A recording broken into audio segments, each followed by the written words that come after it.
Amber eyes, thunder within. Amber, guardian of the spirit realm, a phoenix in disguise, protects Claire on more than one occasion. But why? Who is Claire really? Or should we ask rather, what is her connection to Emma? Is love real, and do you follow your twin souls through many lifetimes? Let's discover the secrets of their journey together. Darkness envelops the night. With no moon in the sky, the forest seems like an empty circle of eerie noises. Crickets chirp the forest's lullaby, while the sounds of rustling trees can be heard as birds and other small wonders of the forest settle for the night. The wind wisps gently through the leaves. To most, this moment would appear sinister, because who knows what lurks in the pitch black at night.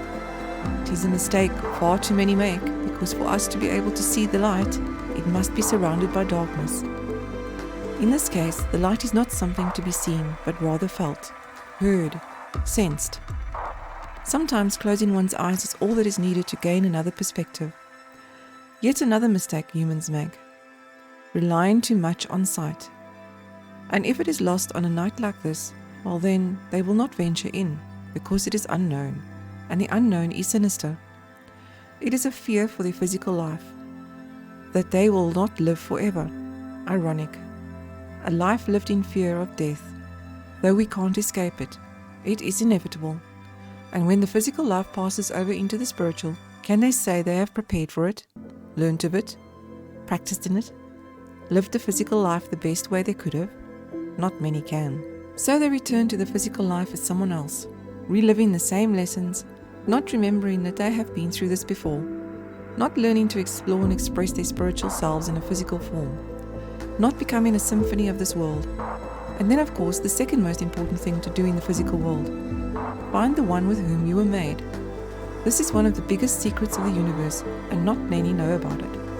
Absolutely everything is energy. Every object, every person, every animal, everything. No matter if we are in our physical form. Break it down to the most basic.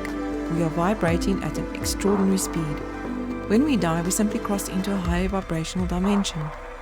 We leave behind the physical and move into the spiritual. Then we return to the physical as someone else, to learn a new lesson, or the same lesson plays over and over throughout our lives, because sometimes we are too stubborn to learn it. This is why sometimes we have déjà vu. We as spirit beings have many lessons to learn. If you're lucky, you live a new lesson each life. Someone may ask you, can you imagine how it would feel to be stabbed? Some would say, yes, why? Well, they've been through it in another life. How else would they be able to feel it without experiencing it? Now let us go back to finding the one with whom you were made.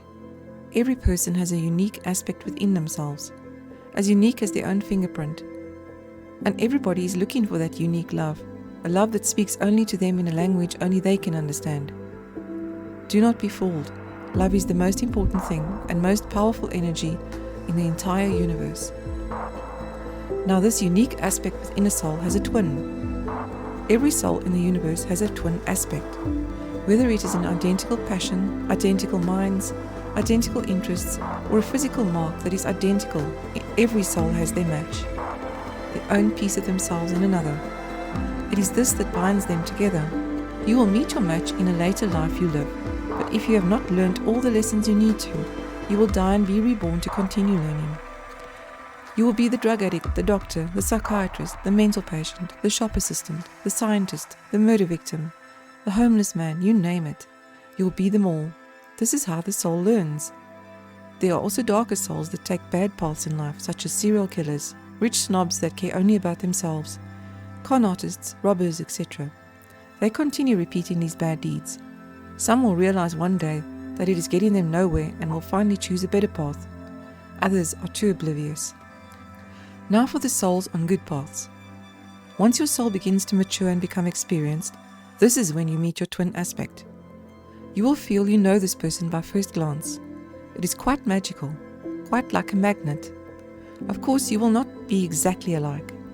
That would be boring. Would you want to date yourself? No.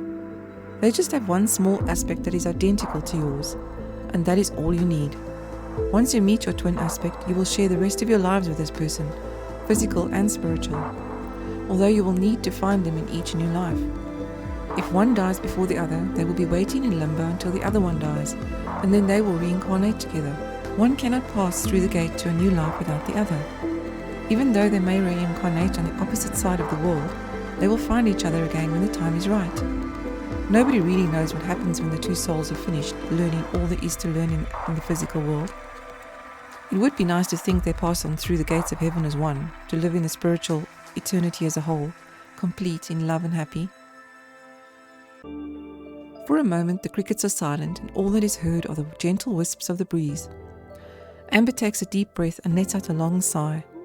She is resting on an old log in this dark forest, reminiscing on quiet sorrow. His name he was last known by was Zack, her twin aspect. His eyes were her eyes, a golden amber that glows.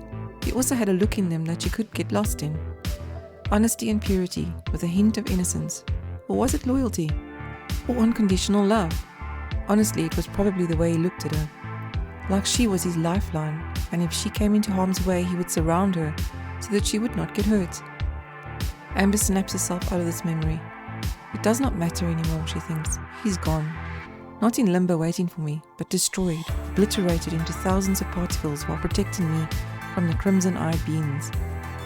And I cannot move on or die. I'm stuck in this physical world, neither dead nor fully alive. I cannot cross over without him, and he is no more. I will forever be an immortal guardian to those who can still move on together. Those who still have their twin aspects and have their chance at a forever kind of love. The soul of a phoenix now. Amber sighs once more, then shakes her head lightly as if to physically loosen and get rid of the thoughts in her head. Her long, wavy, dark brown hair dances as she does this. She rises from the log and listens for one more moment to the forest's lullaby. Then she disappears into thin air, leaving no traces behind her that she was even there. Chapter 1. Claire's Fated Meeting. 2 a.m. Claire glances at her bedside clock, then glances at the roof in frustration. Why can't I sleep? She tried everything, a warm bath before bed, a glass of warm milk, counting sheep, playing soft relaxing music to lull her to sleep. All has thus far been unsuccessful. She gives up and turns on her bedside lamp. Maybe I'll read a little, she thinks. She leans over to the side of her bed and retrieves an old book of romance she used to read when she couldn't sleep. She brushes her straight blonde hair out of her face and opens the book on a random page. Her pretty green eyes follow the words, but her concentration escapes her. Why can't I concentrate? Claire yells, frustrated. She shuts the book and throws it aside. She sighs in frustration. What is it that's keeping me up? What has my attention? Where is my mind? Then suddenly she remembers the guy in the bookstore she had met yesterday. She had felt instantly drawn to him. His eyes are crystal blue and he has sandy brown hair. What had caught her eye was that he was reading the same book as her. It's a book called The Main Event, Best Show Tricks and Horse Care. They had both noticed each other and that they had the same book. He had smiled at her and she had momentarily forgotten how to breathe. He greeted and started conversation about his passion for horses. She in turn was enthusiastic for it, was her passion as well. They had hit it off. She had felt a little dazed, as if in a dream world. There was just something so familiar about him. She couldn't put her finger on it. They hadn't exchanged numbers, they had just talked. Now Claire finds herself wondering if she will bump into this man again. Had he said his name? She can't remember. She just remembers the familiarity of him. His eyes, his smile. She was so dazed after he had left the bookstore that she had forgotten to buy the book. She had simply placed it back on the shelf and wandered out of the bookstore, on to the next errand. Claire switches off her bedside lamp and closes her eyes, attempting to relive the encounter. She's looking into his eyes again, returning his smile, listening to his voice. Slowly but surely Claire's slipping into a wonderful dream-filled sleep.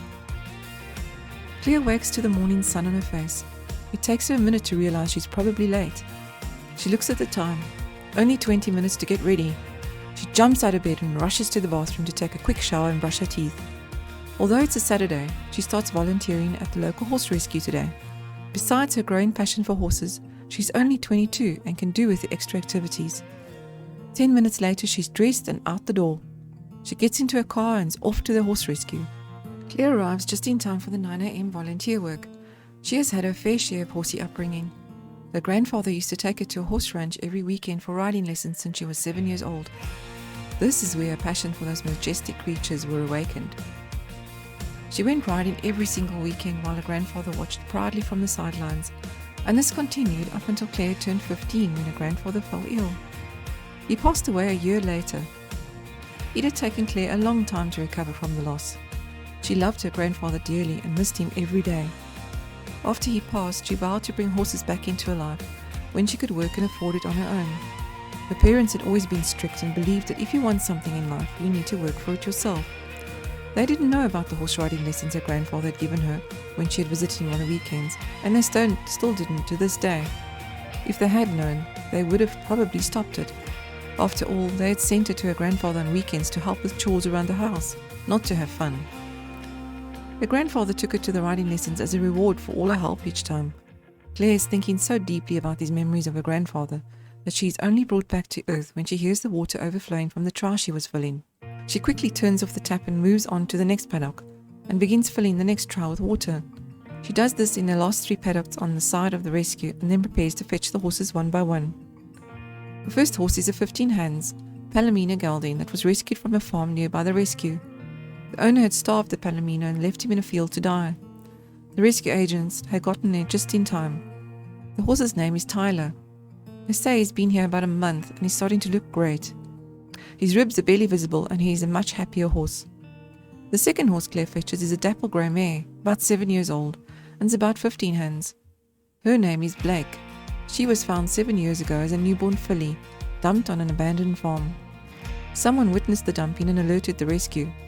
Luckily, the men were caught and arrested for animal cruelty. Blake was rescued and bottle-fed, but she was in a terrible state.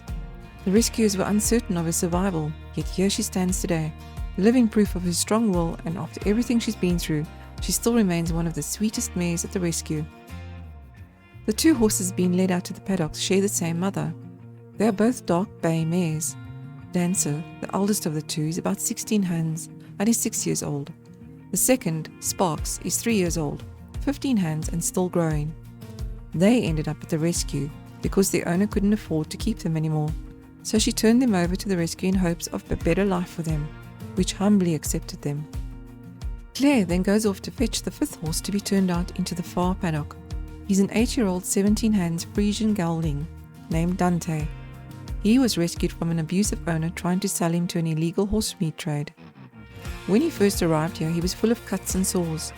Today he stands a majestic 17 hands high, of pure muscle and a black coat that shines like velvet in the sun.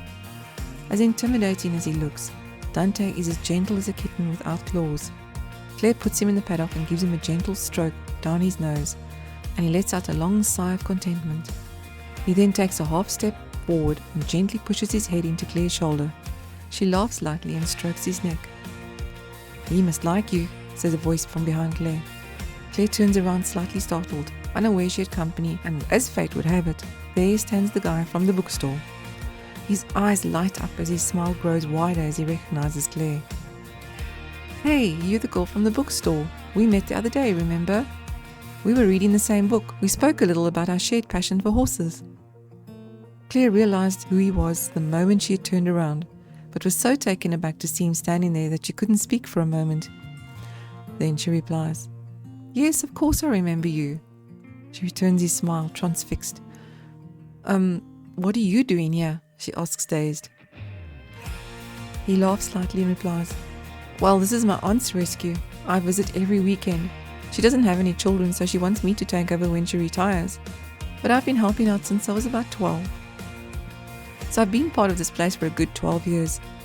Claire quickly does the math in her head. He's 24, she thinks to herself. "And that," he points at Dante, smiling broadly, "is my horse." Claire looks at Dante smiling, then back at the bookstore guy and says, "Well, you are really lucky. He's gorgeous." "Thank you," he replies, still smiling. Claire grins at him and says, "I was talking to the horse." His smile breaks into a grin, then he says, "I haven't introduced myself. I'm Jake Williams." "Claire Roberts," she replies. "Well, Claire, it's nice meeting you. I hope to see you around. Maybe you'd like to have coffee sometime?" he asks. "I'd like that very much," replies Claire. "Great. When are you free?" he asks. "Monday after 4 p.m, she answers, smiling. I'll pick you up. What's your address? Asks Jake. Just get me at the bookstore where we met. There's a great cafe around the corner from it, Claire replied. Great, it's settled then. Well, I have to get going. I must make sure everything's running smoothly throughout the rescue. I'll see you on Monday after 4 p.m, said Jake. As he walked away, Claire resists the urge to jump around in excitement. Little does she know Jake feels exactly the same way.